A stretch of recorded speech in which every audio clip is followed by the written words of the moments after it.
மாதிரி கரூர் இன்சிடென்ட் எல்லாத்துக்கும் காரணம் திமுக அரசு, தீய சக்தி, ஸ்டாலின், ஸ்டாலின் அங்கிள் இப்படியெல்லாம் பேசினாரு விஜய்.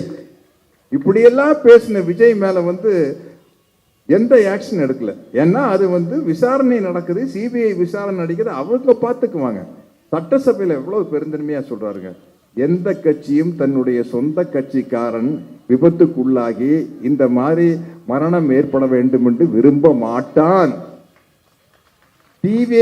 டிவிகேக்கு சப்போர்ட்டா பேசுறாரு. யாரும் அப்படி விரும்ப மாட்டார்கள். அதனால இது எதிர்பாராமல் நடந்த தப்பு. இதனுடைய தப்பை யாரு மேலையும் பழிய போடாம சட்டம் பார்த்துக்கிட்டும், விசாரணை நடக்கட்டும் சொல்லலாம். அதனால இதை பத்தி மாத்தி மாத்தி ஒருத்தர் மேல ஒருத்தர் பழி போட்டுக்க வேண்டாம்னு அவ்வளவு பெருந்தன்மையா சொன்னாரு. எங்களுக்கெல்லாம் ஒரு கொள்கை தலைவர் இருக்காரு. நீங்க சொன்னீங்கல்ல தம்பி விஜய், எங்களுடைய கொள்கை தலைவர் தந்தை பெரியார், அண்ணல் அம்பேத்கர் அப்படின்ட்டு. ஆனா அந்த கொள்கைகளை உங்க ரசிகர்களுக்கு சொல்லி கொடுக்க வேண்டாமா?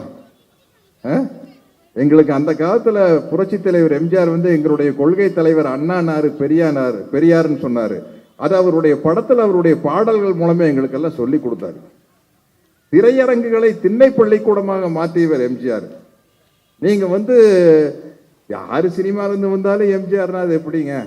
அவர் 1953 திமுக சேர்ந்தார். திமுக சேர்ந்து 19 வருஷம் திமுக அவர் பயணிச்சார். 19 வருஷம் அவர் ஓட்டு கேட்க போகாத இடமே இல்லை. நான் கோயம்புத்தூர்ல படிக்கிற காலத்துல எவ்வளவோ தடவை பார்த்திருக்கேன்.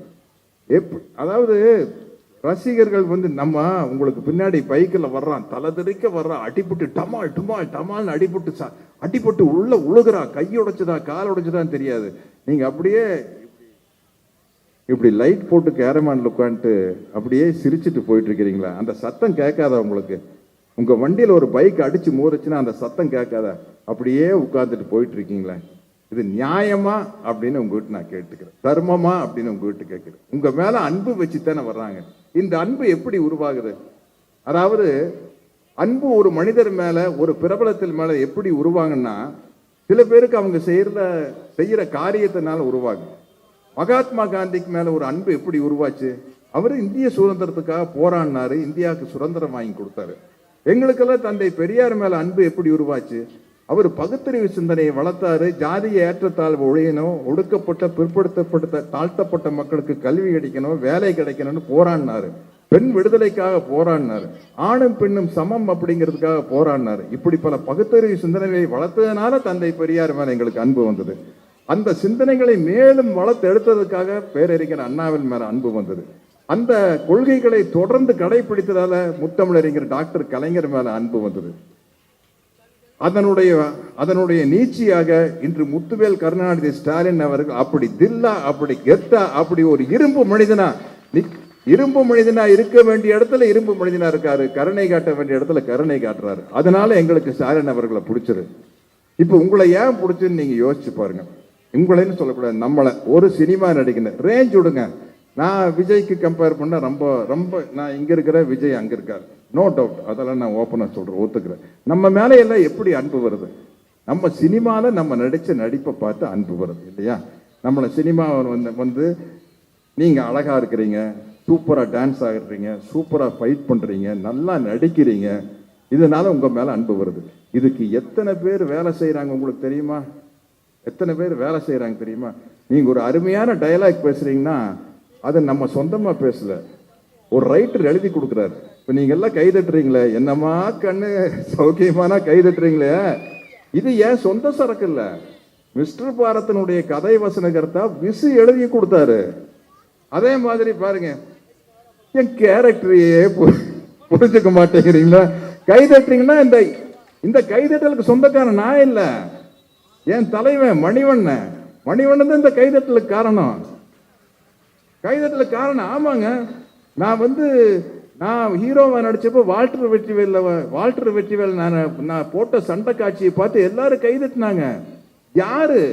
நானா சண்டை?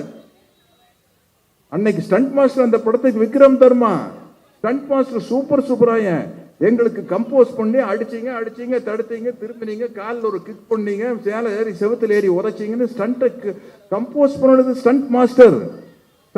எங்ககிட்ட கேட்பாங்க, ஃபர்ஸ்ட் வந்து ஃபைட்டர் எங்களுக்கு டூப் போடுறவர் ஒருத்தர் செஞ்சு காட்டுவார். செஞ்சு காட்டோன்னா ஸ்டண்ட் மாஸ்டர் எங்கிட்ட கேட்பாரு, இதை பாருங்க, இதுல என்னென்ன உங்களால செய்ய முடியும், எது எது செய்ய முடியாது, செய்ய முடியாத இடத்துல உங்களுக்கு டூப் போட்டுக்கும் அப்படின்னு சொல்லி நமக்காக டூப் போட்டு நாமளே எகிரி குதிச்ச மாதிரி.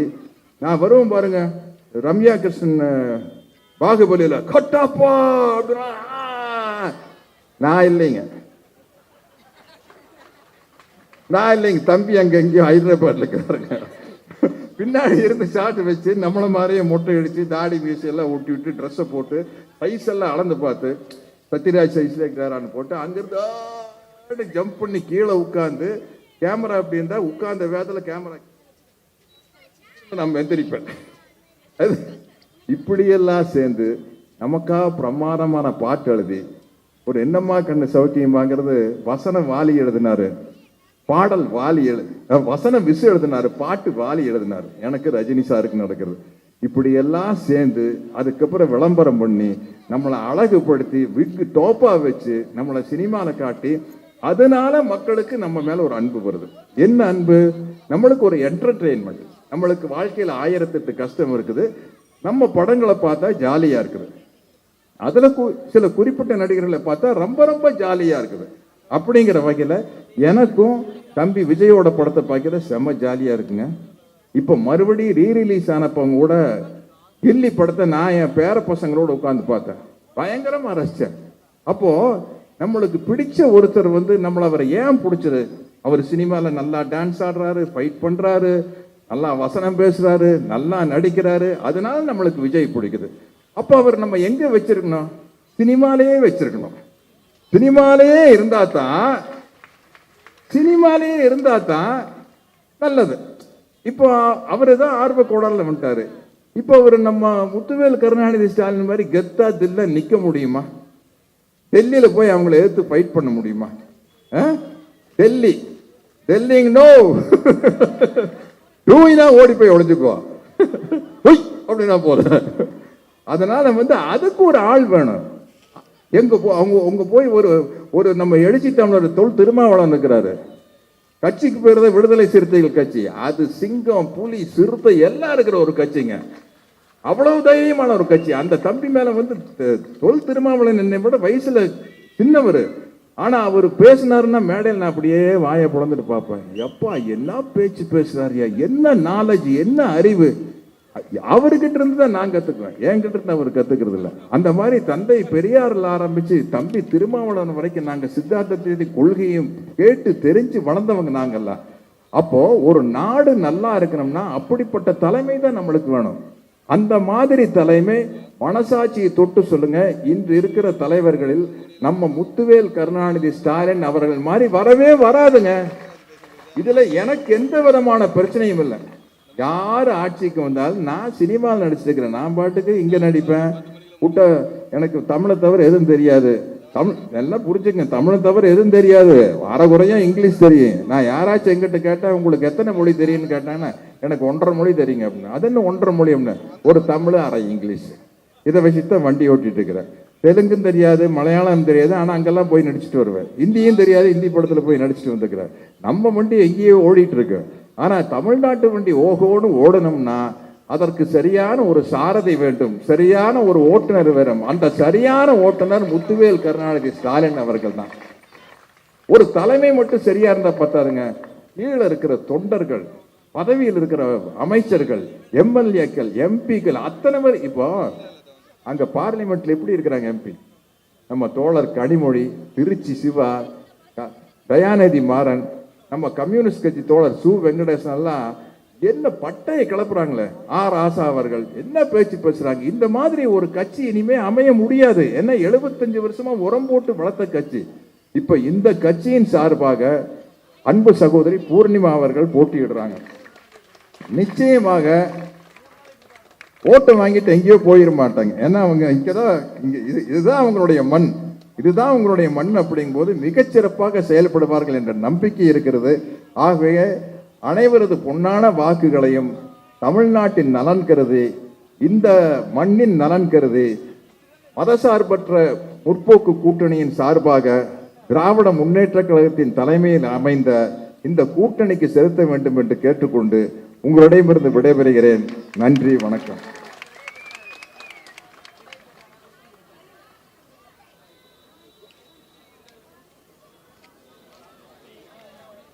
நம்முடைய மரியாதைக்குரிய வட்டக்கழக செயலாளர் அண்ணன் விஜயகுமார் அவர்கள் நன்றி உரையாற்றுவார்கள். நம்முடைய பகுதி செயலாளர் அண்ணன் மரியாதைக்குரிய எம்டிஆர் நாகராஜன் சார்பிலை கேட்டுக்கொள்கிறோம். கொஞ்சம் ஒத்துழைப்பு கொடுங்க. தற்பொழுது புரட்சி தமிழன் அண்ணன் சத்யராஜ் அவர்கள் வேட்பாளரை ஆதரித்து வாக்கு சேகரிப்பார். என்னம்மா கண்ணுகளா, சௌக்கியமா? சௌக்கியம்தான். என்ன சௌக்கியமா இருக்கணும்னா உதயசூரியன் சின்னத்துல சகோதரி பூர்ணிமா அவர்களுக்கு வாக்களிக்க வேண்டும் என்று கேட்டுக்கொள்கிறேன். அம்பத்தூர் திராவிட முன்னேற்ற கழகத்தின் கோட்டை. இந்த கோட்டையை மிக மிக வலுவாக்கியது நமது தமிழ்நாடு முதலமைச்சர் முத்துவேல் கருணாநிதி ஸ்டாலின் அவர்களால். இவர் சேகர் பாபு அல்ல, செயல் பாபு என்று போற்றிய என்னுடைய அன்பு தம்பி அறநிலையத்துறை அமைச்சர் சேகர் பாபு அவர்கள் முக்கியமான காரணம். தம்பி சேகர் பாபு பத்தி 2 வார்த்தை பேசிடணும். எனக்கு அவர் தம்பி தான், என்னை விட வயசுல சின்னவர். இப்படி ஒரு கடுமையான உழைப்பாளியை பார்க்க முடியாதுங்க. நான் கேள்விப்பட்டேன், ராத்திரி 1:30 மணிக்கு படுத்து காலையில் 5:30 மணிக்கு எந்திரிச்சா அப்பவும் அவர் வீட்டுக்கு முன்னாடி கூட்டம் நடந்துகிட்டே இருக்கு. எனக்கு ஒண்ணுமில்லை, நேற்று ஷூட்டிங்கை முடிச்சுட்டு ஒரு 5 மீட்டிங் பேசிட்டு அப்புறம் வீட்டில் போய் ஒரு 12 மணிக்கு படுத்துட்டு இன்னைக்கு ஷூட்டிங் இருக்குதுன்னு காலையில் 6 மணிக்கு எந்திரிச்சு அதுக்கே டயர்டாக இருக்குது. நான் எவ்வளவு பக்கம் வசனம் கொடுத்தாலும் நல்லா பேசிடுவேன். இன்னைக்கு போய் ஷூட்டிங்கில் கொஞ்சம் அப்படியே தடுமாறுது வண்டி. அப்படி இருக்கிற சேகர் பாபுவை நினைச்சு பார்க்குறேங்க. மிகப்பெரிய செயல் வீரர் அவர். இந்த அம்பத்தூர் தொகுதியில் சகோதரி பூர்ணிமா அவர்களுடைய வெற்றி உறுதி செய்யப்பட்டிருச்சு. ஏன்னா இவங்களுடைய வெற்றி இங்க ஆரம்பிக்கல. நமது திராவிட மாடல் அரசின் முதல்வர் முத்துவேல் கருணாநிதி ஸ்டாலின் அவர்களால் டெல்லியில் ஆரம்பிக்கப்பட்டிருச்சு. முதல் முறையாக நாடாளுமன்றத்தில் பாஜக அரசு கொண்டு வந்த தீர்மானத்தை தோற்கடித்தவர் நமது முத்துவேல் கருணாநிதி ஸ்டாலின் அவர்கள். ஆடி போய் கிடக்கு, டெல்லி ஆடி போயிருக்கு. சொன்னார் பாத்தீங்களா, Tamil Nadu is always out of control from Delhi அப்படின்ட்டு அதை நிரூபிச்சுட்டாருங்க. ஏன்னா அது அவுட் ஆஃப் கண்ட்ரோலா தான் இருக்கணும். நாம் யாருக்கும் அடிபணிய மாட்டோம், தலை குனிய மாட்டோம். அப்படி யாராச்சும் அடிபணிந்து தலை குனிஞ்சிட்டாங்கன்னா அடையாளம் கண்டுபிடிச்சு அந்த அமைதிப்படை அம்மாவாசைகளை ஒதுக்கி விடுங்கள். நான் சொல்றது புரிஞ்சிருக்குன்னு நினைக்கிறேன். ஏன்னா நம்மளுக்கு தன்மானம் முக்கியம், தந்தை பெரியார் அவர்கள் கற்றுத்தந்த சுயமரியாதை முக்கியம், பகுத்தறிவு முக்கியம், ஜாதி ஏற்றத்தாழ்வு இல்லாமல் அனைவரும் சமம் என்ற கோட்பாடு முக்கியம், ஆணுக்கு பெண் அடிமை இல்லை என்ற ஒரு கொள்கை முக்கியம். அந்த கொள்கையை நிலைநாட்டுவதற்காகத்தான் இன்னைக்கு பெண்களுக்கு கல்வி வழங்கணும், பெண்களுக்கு சுயமரியாதை கிடைக்கணும், பெண்களுக்கு விடுதலை கிடைக்கிறதுக்காக பெண்களுக்காக பல பல நல்ல திட்டங்களை நமது தமிழ்நாடு முதலமைச்சர் மு.க. ஸ்டாலின் அவர்கள் கொண்டு வந்து பெண்களுக்காக செய்கின்ற எல்லா நல்ல விஷயங்களையும் உதவி என்று சொல்லாமல் உரிமை என்று சொல்லுகிறார். நம்ம ஆம்பளைகள்ல காலரை தூக்கி விட்டுக்குவோம். காலையில இருந்து ஆபீஸுக்கு போய் கஷ்டப்பட்டு வீட்டுக்கு வந்து அதுக்கப்புறம் ஆச்சா போச்சான்னு சொல்லுவோம். எல்லா ஆம்பளைகளுக்கு என்னையும் சேர்த்து சொல்றேன், ஒரு நாள் வீட்டிலிருந்து வீட்டு வேலையை செஞ்சு பாருங்க, அப்பதான் தெரியும். பெண்களே சொல்லுங்க, காலையில் உண்மையிலேயே வீட்டில் பள்ளிக்கூடத்துக்கு போற பசங்க இருந்தான்னு வச்சுங்களேன், பெண்டு கழட்டுருங்க. அவன் ஸ்கூலுக்கு போறதுக்கு அடம் பிடிப்பான், அவனுக்கு ரெடி பண்ணி அதுக்கு முன்னாடி சமையல் பண்ணி காஃபி பிச்சு பசங்களை ரெடி பண்ணி ஸ்கூலுக்கு அனுப்பிச்சு அதுக்கப்புறம் வீட்டு வேலைகள் எல்லாம் பார்த்துட்டு இன்னைக்கு இந்த 1967க்கு பிறகு இந்த திராவிட சித்தாந்த அரசுகள் தொடர்ந்து நடைபெற்று வருவதால் பெண்களுடைய வேலை வாய்ப்பும் கல்வி வாய்ப்பும் மிக மிக மிக அதிகமாயிருச்சு. பேரறிஞர் அண்ணா 1967 பேரறிஞர் அண்ணா அவர்கள் முதலமைச்சர் சீட்டில் உட்கார்ந்தாரு, தமிழ்நாடு நிமிர்ந்தது. அதுதான் உண்மை. அதிலிருந்து தொடர்ந்து ஆட்சிகள் மாறினாலும் கூட அண்ணா அவர்கள் சொன்ன மாதிரி நாம் கொண்டு வந்த திட்டங்களை மாற்ற முடியாதவரை இந்த தமிழ்நாட்டை அண்ணாதுரை தான் ஆண்டு கொண்டிருக்கிறார் என்று பொருள் அப்படின்னு சொன்னாரு. அதே மாதிரி இன்னைக்கு நம்ம தலைவர் திரு ஸ்டாலின் அவர்கள் பேசியிருக்காரு. நான் கொண்டு வந்த இவ்வளவு திட்டங்கள் இருக்குது. ஒருவேளை ஆட்சி மாறினாலும் இந்த திட்டங்கள்ல யாரும் கை வைக்க முடியாது. இந்த திட்டங்கள்ல கை வைக்கிறதுக்கு பயப்படுவாங்க. அந்த பயம் இருக்கும் வரையில் தமிழ்நாட்டை முத்துவேல் கருணாநிதி ஸ்டாலின் தான் ஆள்கிறார் என்று பொருள். ஆனா அதுக்கான வாய்ப்பு கிடைக்கவே கிடைக்காதுங்க அவங்களுக்கு. எல்லாத்துக்கும் காரணம் திமுகன்னு சொல்லி திட்டிக்கிட்டு தான் இருக்க முடியும் ஒழிய அவங்களுக்கு அந்த வாய்ப்பே கிடைக்காது. இப்போ என்னை எடுத்துக்க, நான் ஓப்பனா சொல்றேன், நான் புரட்சி தலைவர் எம்ஜிஆருடைய பரம ரசிகன். நான் 1977 இருந்து 87 வரைக்கும் அவர் இருந்த வரைக்கும் இரட்டை இலைக்கு தான் ஓட்டு போட்டிருக்கேன். ஆனா 87 இருந்து இன்னைக்கு வரைக்கும் ஒன் அண்ட் ஒன்லி உதயசூரியனுக்கு தான் ஓட்டு போட்டுக்கிட்டு இருக்கேன். அவருக்கு ஓட்டு போட்டதுக்கு மிக முக்கியமான காரணம் சினிமா கவர்ச்சி அல்ல. அவர் பேரறிஞர் அண்ணாவின் தொண்டராக இருந்தவர். திராவிட கருத்துக்களை சினிமாவில் புகுத்தியவர். பகுத்தறிவு சிந்தனையை தன்னுடைய பாடல்களில் சொல்லியவர். கம்யூனிஸ்ட் கட்சியின் பொது உடைமை சித்தாந்தங்களை தன்னுடைய பாடல் வழியாக சொல்லியவர். மக்களை திருத்தியவர். தாய் பாசத்தோடு இருக்கணும், பீடி சிகரெட் குடிக்காத, தண்ணி போடாதன்னு நல்ல பல கருத்துக்களை கொண்ட திராவிட நடிகர் புரட்சி தலைவர் எம்ஜிஆர் அவர்கள். அவர்கிட்ட ஒரு பேட்டியில கேட்டாங்க, நீங்க என்ன மதம்னு கேட்டாங்க. என்ன சொன்னார் தெரியுங்களா? திராவிட மதம்னு சொன்னார். அந்த அளவுக்கு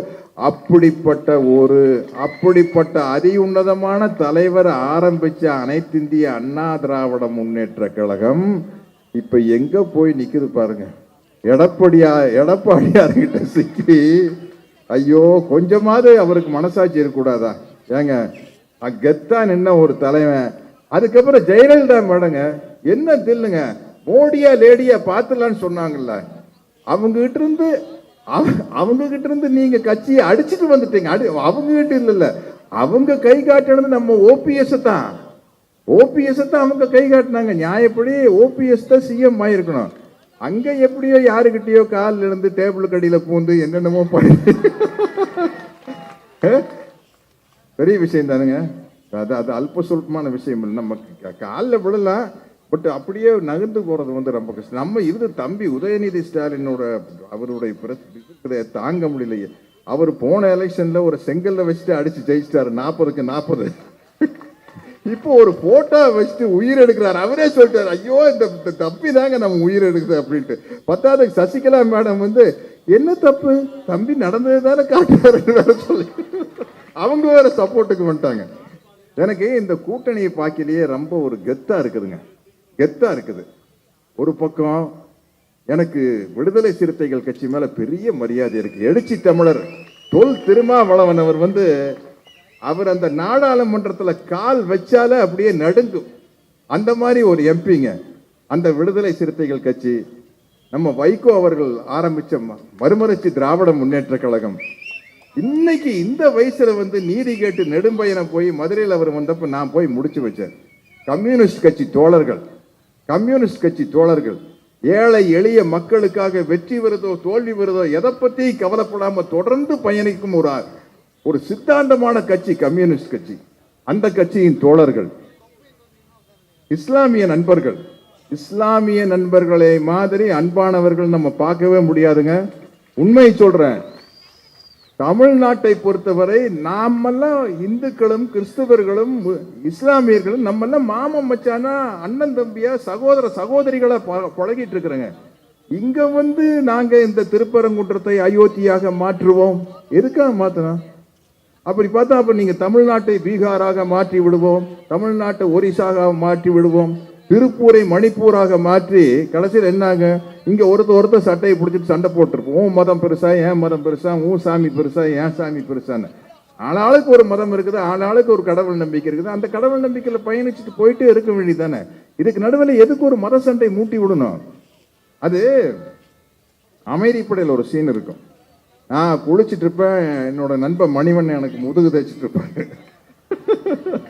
உதவி டிஸ்ட்ரிக்டில் நான் அண்டர்வேரை கழட்டி போடுவேன், ஏன் அண்டர்வேரை யார் துவைக்கிறேன்னு பெரிய சண்டை வந்துரு.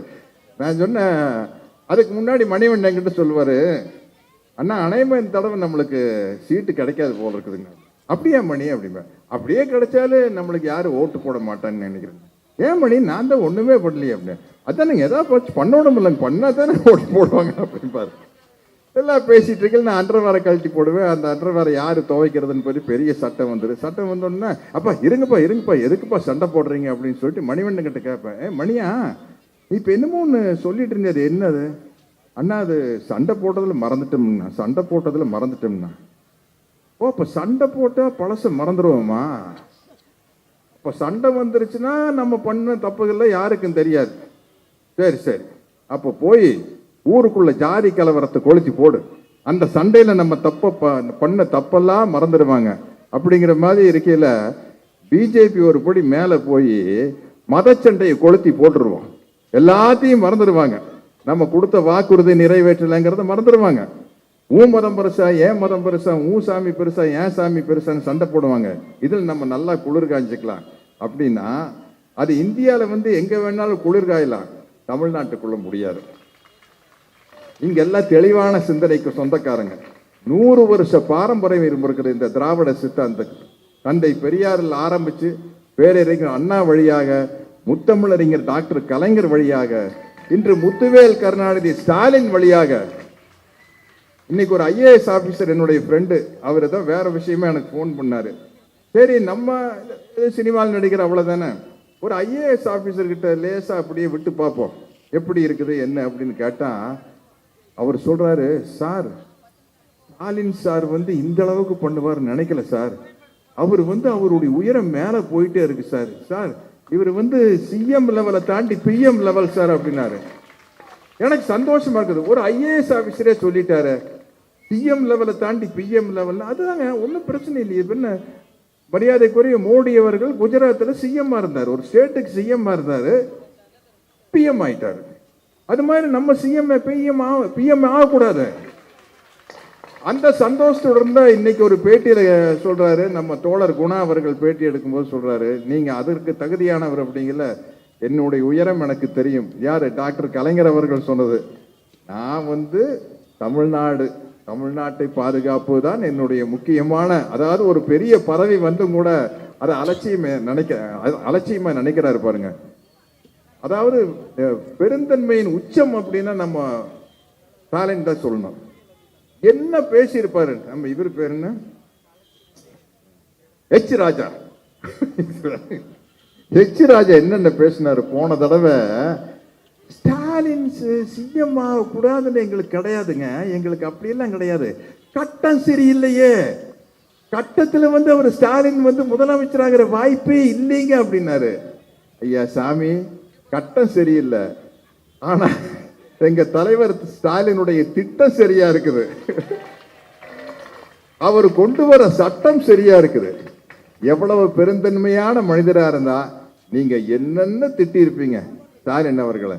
நீங்க உடம்புக்கு சரியில்லாம படுத்தோன்ன உங்களை ஆஸ்பத்திரியில 2 தடவை பார்த்துட்டு போனார்.